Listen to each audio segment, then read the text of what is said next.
Welcome back to the SML podcast. I am Field Journal 007 and here live with Colts Primetime 000. What's up, bub? Hey, how's it going?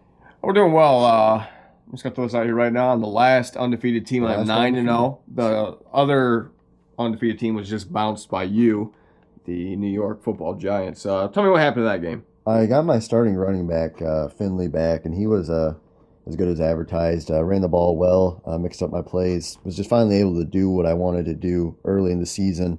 But he's a good player. He'll be making some noise in the playoffs, I'm sure. So you got the running back.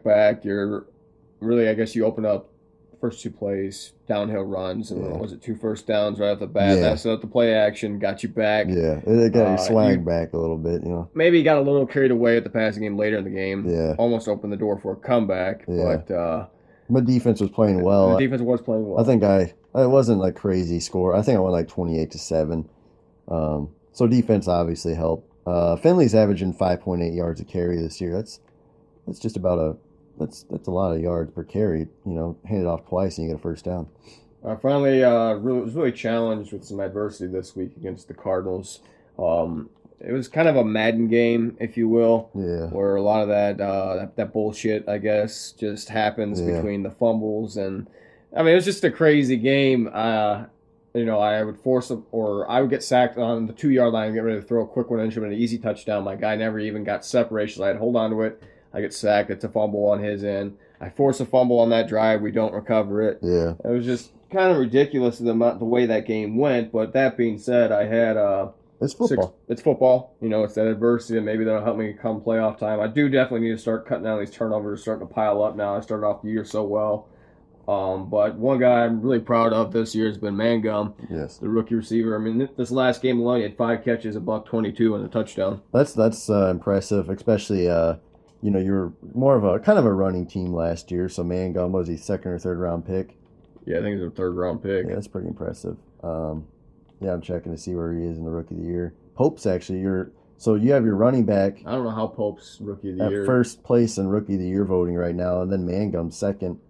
Pope only he's been a kind of pedestrian, really, but maybe there's. I have thrown him some passes though. I do try to check down and not take the sacks. That's kind of a big thing for me. But I'm the last undefeated team. I don't know how long that's going to last. Got a couple division games coming up here, the 49ers and nice. Please silence your cell phone. But anyway, I don't really know exactly how long I'll be able to hold this up. I feel like the Vikings are a team that's going to be able to get me if I don't get got before then. Yeah. Like I said, this week I've got the 49ers, right? Yeah, the 49ers. You're taking on, what do you got, the Titans this week? Yeah, Titans, a very strong opponent. Just recently joined the league. Friend of Big John. They were in a league together, I believe. Nice. So definitely, if he's coming from that tree of Madden players, you know that he's a good player. Yeah, then I've got the Rams the week after. So, I mean, those are 2 back-to-back tough games. The week after that, guess what? I'm taking on the 49ers yet again. Yeah, that's always fun, playing the same guy twice. Within a 3-game span. And then that following week, I'm taking on the Chiefs. So, Bino the Barber and I have had some freaking classics. I've had some classics with back-to-back playoff games, and ice the kicker feature. I think I've had one of the toughest schedules this year. I played the Steelers, the Giants, and then I have the Titans, the Cowboys, the Redskins, the Patriots, the Bills, and the Jags to finish up. I mean, I could lose. There's no circle wins, but those are tough guys. Yeah, absolutely. Tough opponents, good opponents. Guys with a lot of experience and even experience within this league, which, we've been trending up lately. We've been getting, better guys that aren't just going to sign up, trash a team, and quit. Yeah. We haven't even had that this Madden cycle, though, actually. So it's good. And, let's do a little division recap to start off, or I guess, as a filler. I guess we'll take a look at it. The AFC North, you've got Aaron. His username's Aaron. He's going to win the AFC North. Yeah, he's 7-2. The closest is 5-4. So I think I'm going to take the Ravens in the AFC North. The AFC South, you've now got the lead in the division. I'm 7-2. Call Colts for the AFC South. But there is a Texans at 5-3, and then the Jags at 5-4. So, depending on how some of my divisional games go, AFC East. That's the Bills. I mean, they're getting the lead now, and 8-1. They've only lost one game. Hellraiser's been, basically Hellraiser. Yeah. So time in the SML. There's what, 7 games left, 6 games left. So, he'd have to lose 3 of his next 6 games to. And even last Madden, he was still a good player because there was a lot of times when we were tied for division record. Yeah. 12, 13 wins a year. So, I mean, I'm not just saying that just because he had won 8 and wins season. Last year the Patriots went 15-1, and this year they're 5-4. What does that say about the talent that we put around? The Jets owner kind of came out of nowhere. Two-tone, and then, like I said, Hellraiser's been on top of his game this year. And then the AFC West, the Chargers. D-Rock, great player. Bino the Barber. And now they have Raider Outlaw in that division. We have a Broncos owner as well. I forget who he is. He's new. But, definitely going to be tougher than a computer team. Obviously playing users more difficult. NFC North, Vikings. Who's that? That's Jones, W.L. Jones's friend, I think. Vikings. So, same deal coming from a talented Madden player. Got to respect that. So he's a good player. Bears, though, tied for the lead, 5-3. Yeah, I played the Bears twice now. I can attest that he is a good player. The Vikings, I've seen some of his streaming. Man, his records. Really, there. it's still almost a 3-team race. Yeah, three-horse race there. DMI Rome, 5-4, so just 1 loss behind, and it's 6 games. Anything can happen. So, who you got winning that one? The AFC North or NFC North. Yeah.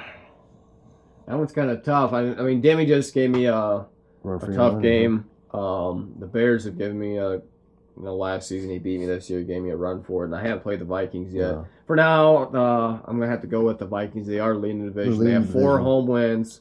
What's their division record? They got 4 home wins. And he's 1-0 in the division right now. So that could really change. And I think the issue for Demi or DMI Rome to win the division, he's already 2-2 in the division. So he's lost 2 games, whereas the other 2 who are in front of him haven't lost any games. So if he wants, it's almost a 2. So if he wants to, he needs a lot of help. He's gonna win out basically. So I'm gonna take the Vikings. In the NFC South, you got to go with the Panthers. He's got a 4-game lead. And the rosters aren't that talented. Not that the players are, but the Saints, they just don't have much talent to help. NFC East, ooh, wow, that's a 2-team race. Yeah, terrible 2-step and falling forever. I think I'm gonna have to go with the Giants. Still, they have the lead. They've only lost 1 game. That was against you. Yeah.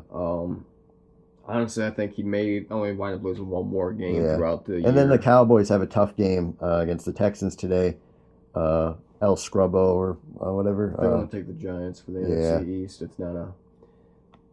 Yeah, I've got the win. NFC West. Yeah, you're up 5 games. I've almost clinched the division. Yeah, you've almost clinched the division. Probably need to win like a 2-3 more. Probably 2 more, I think. Yeah. And because you have the tiebreaker over Arizona.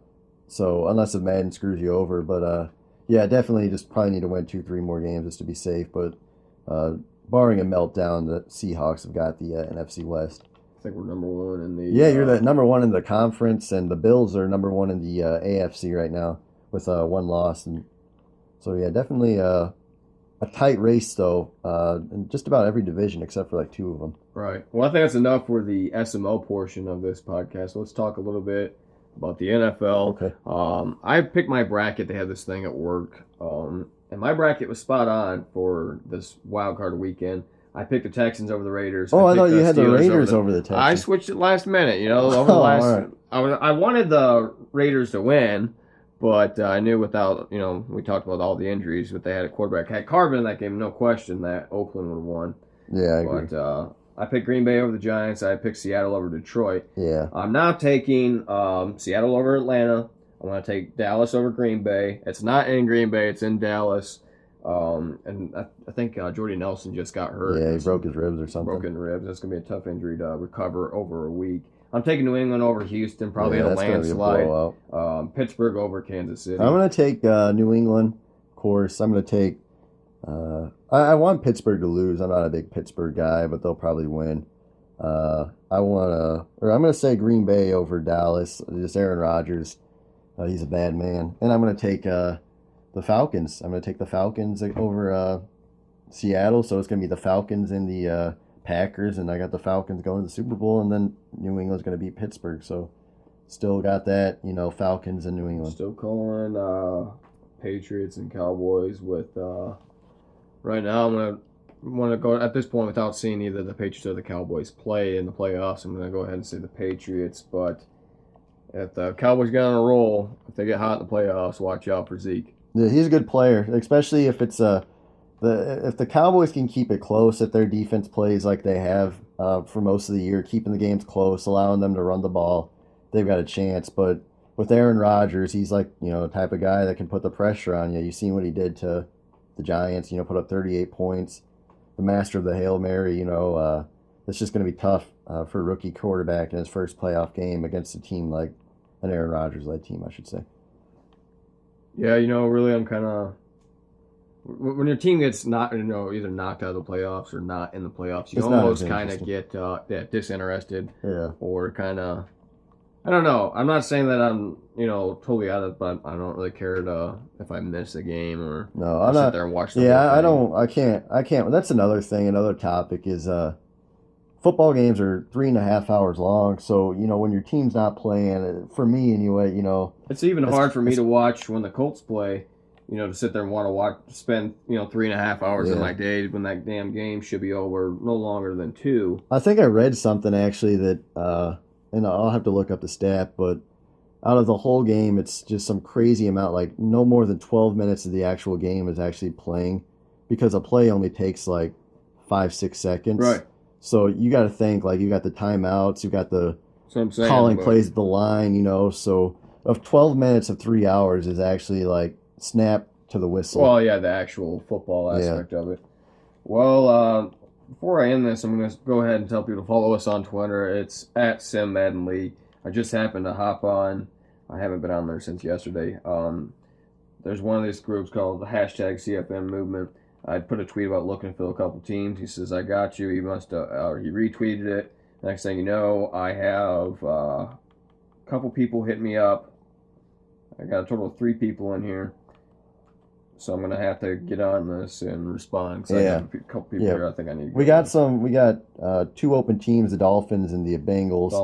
And we have a presence on Twitter. I'm not sure if we've gotten anybody from Twitter yet, but I feel like that's something we should be able to grow from. Yeah. I got some game plans for that. We'll go over that in the next podcast, but I guess we'll go ahead and tease that for now. All right. So tune in next time for where we plan on growing with our Twitter presence and what my goals are for Twitter. Be sure to like, subscribe, take care, and have a great day.